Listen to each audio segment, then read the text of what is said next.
የኤለን ያልተፈጸሙና ከእግዚአብሔር ቃሎች ጋር የሚጋጩ ትንቢቶችን በተመለከተ የሰራሁት ሁለተኛ ቪዲዮ ነው። እስከ 6 እየመረመርን ነበረ። የተናገረቻቸውን ትንቢቶች ከ2000 በላይ ተናግራለች፣ ግን እስከ 6 መርምረናል። አሁን 7 እና 8 ይቀረናል። 8 ነው እኔ የፈለኩት ለጊዜው ለማሳየት።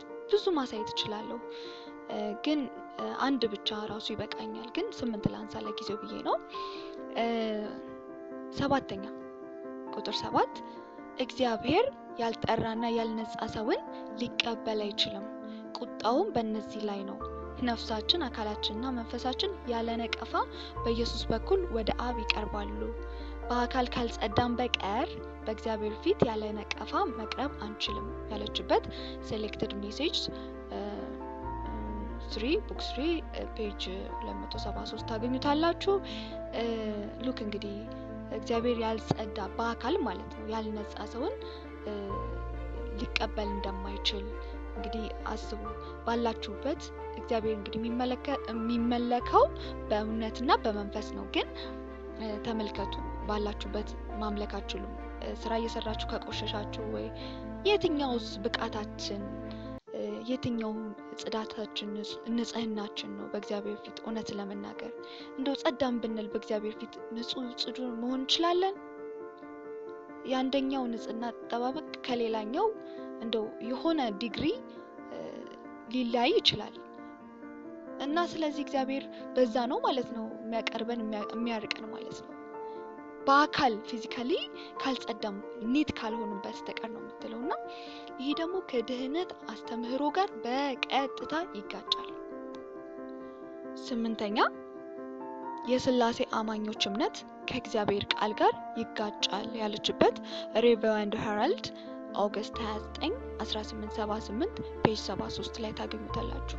የሚገርማችሁ ወደ 33 ነጥቦች አንስተዋል። ይሄንን የሥላሴ ክሪድን እንትን ለማለት ለመቃወም እና አንደኛው ፖይንት ስር ራሱ 33ኛው ወይ 30ኛው ነጥብ ስር ደግሞ 12 ነጥብ ሥላሴ አስተምህሮን ተቃውሞ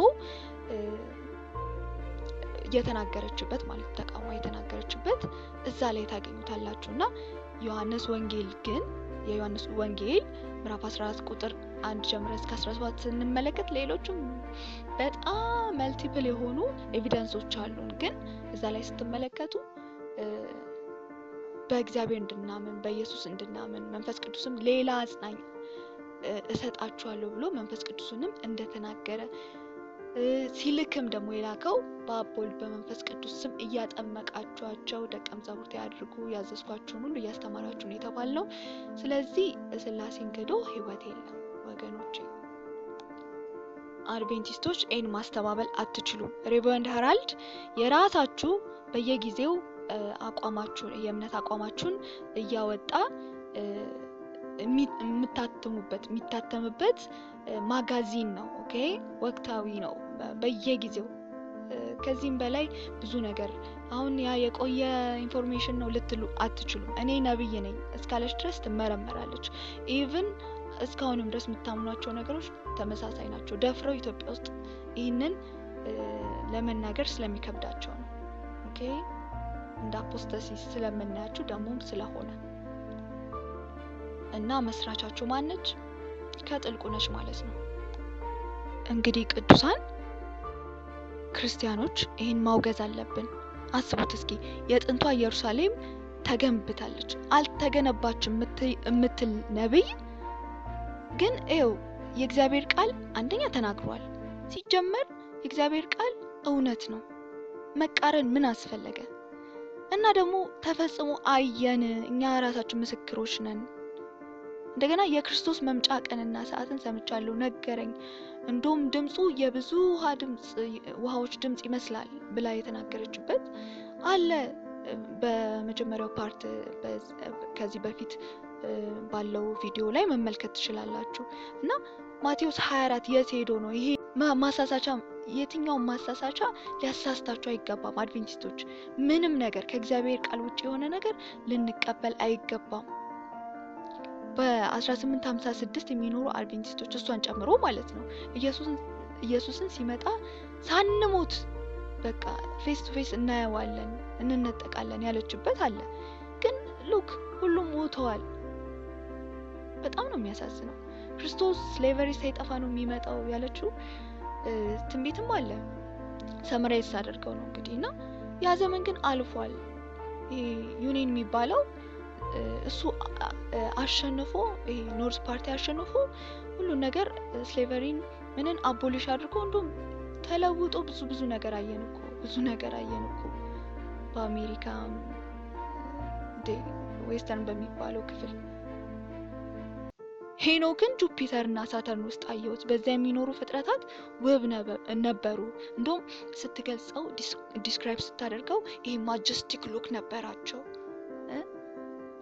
እንዴ ወገኖቼ እስካሁን ድረስ የተራቀቀው ሳይንስ በእነዚህ ፕላኔቶች ህይወት እንዳለ በጭራሽ አልዘገበም።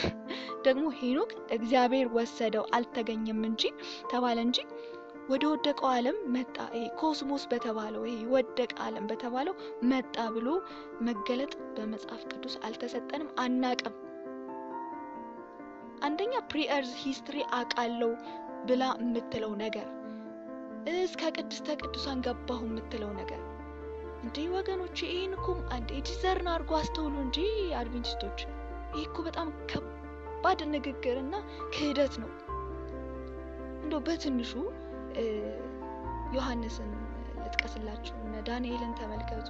መልአክ ብቻ እንኳን በማየታቸው እንዴት ነው እንደሞተ ሰው የሆኑት? ክራይስትን ሲያይ እንዴት ነው ድፍት ያለው ዮሐንስ? እንደሞተ ሰው በቃ ኃይልም አልቀረልኝም ያሉት። አረ ተው። እሷ ግን በቃ በግብዝነት የሚያጅበኝ መልአክ፣ በእርግጠኝነት እሱማ ሰይጣን ነው። ማይ አካምፓኒንግ ኤንጅል እያለች የምትለው ማለት ነው። አብሮኝ የሚመራኝ የሚነግረኝ ብዙ ነገር የምትለው አንድ መልካም የሆነ ወጣት ትለዋለች ስትገልጸው እንደ መልአኩንና። አረ ወገኖች አረ እንንቃ እና በእግዚአብሔር ዙፋን ፊት ምንም ሳትሆን በቃ ከክብሩ የተነሳ ምንም ሳትሆን እንደፈለገች ኮሪደር ውስጥ የምትመላለስ ወይ በእግዚአብሔር ዙፋን ፊት የምትመላለስ እንዲህ አይነት ክብረ ቢስ ገለጻና ብዙ ማሳሳቻ የምትሰጥን ሴት መከተል ምን አስፈለገ? እኔ ግን ህይወቷ ምን እንደሚመስል አላቅም። ብዙ ዘመን ማለት 100 ዓመት አልፎታል። እኔ ስለ ግሏ ህይወት ምን አገባኝ? ግን እንደ ዲኖሚኔሽን ስህተት ትምህርት አምጥታ ብዙዎችን አሳስታ ብዙዎች ሞተዋል። አሁንም ደግሞ ያለነው ታሪክ እንዳይደገም እባካችሁ ውጡ። የእግዚአብሔር ቃል የማይጨመርበት ከውስጡ የማይቀነስ የማይሻሻል ችግርም ሆነ ፈተናም ቢመጣ እስከ ሞት ድረስ አጥብቀን የምንይዘው ነው እንጂ በጊዜ ሂደት የሚቀያየር አይደለም። አዲስ ነገርም አይመጣም። አዲስ ሬቨሌሽንም አናውቅም። እንደው እየደመቀ ከተሰጠነ ሬቨሌሽን እኛ ካለን ውስን መረዳት የተነሳ እየደመቀ እየበራልን ይመጣ ካልሆነ በስተቀር አዲስ አናውቅም። ፋውንዴሽናችን ደግሞ ክርስቶስ ነው። ኧረ ተው። እናም ቅዱሳን ክርስቲያኖች እንደሚታወቀው መጽሐፍ ቅዱስ የባህሪ መመዘኛና የልምምዳችን የየትኛውም ልምምድና ያስተሳሰብ ሁሉ መፈተኛ ስለሆነ ሁሉም በእርሱ ይመዘናል። ስለዚህ መዝነን ውሸታም መሆኗን አውቀናል። አንድ እንኳን ቃል ቢል ነው። እኛ ግን ለጊዜው 8-9 አውጥተናል ከመጀመሪያው ጋር ማለትም ቅዱሳት መጽሐፍት ስልጣን ያላቸው የሚገስጹ መሆናቸውን እናውቃለን። እሷ ግን የኔ መጽሐፎች እንደዛ ናቸው፣ እንደዛ አይነት ሮል አላቸው ብላ እሷ ብቻ ሳትሆን አድቬንቲስት ዲክሌር አድርጋለች። ማንም ሰውም ደግሞ በሁለተኛ ጴጥሮስ 1:20 ላይ እንደተመለከት ነው ለማንም ለገዛ ራሱ ሊተረጉም እንዳልተፈቀደለት ተነግሮናል። እሷ ግን አድቬንቲስቶች ግን ምንድነው የሚሉት? ኮሬክት እንደውም የማድረግ ጭራሽ ስልጣን ሶርስ ኦፍ ትሩዝ ብለዋል። ስለዚህ አድቬንቲስቶች ውሸት ነው ውጡ። ኤለን ግን RIP